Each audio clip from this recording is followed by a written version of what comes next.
So thank you for visiting my channel, no? Thank you for subscribing. Sa mga hindi pa nakasubscribe, click subscribe. So hindi na tayo magpapaligoy-ligoy pa kasi kapag nanonood tayo ng YouTube ay gusto natin mabilis kung ano talaga yung tinatanong natin sa isipan natin, dapat masagot agad.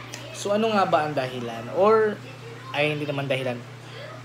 So kailan tayo mag-start na painumin ng tubig si baby? So base po ito sa aming pediatrician, sa aming pedia, nung kami nagko-consult, yung pagpapainom po ng baby ay should start on 6 months. So 6 months po, bawal po ang tubig in the first months to 5 months of life ni baby. Kasi po, maaaring magkaroon ng complication, maaaring magkasakit si baby.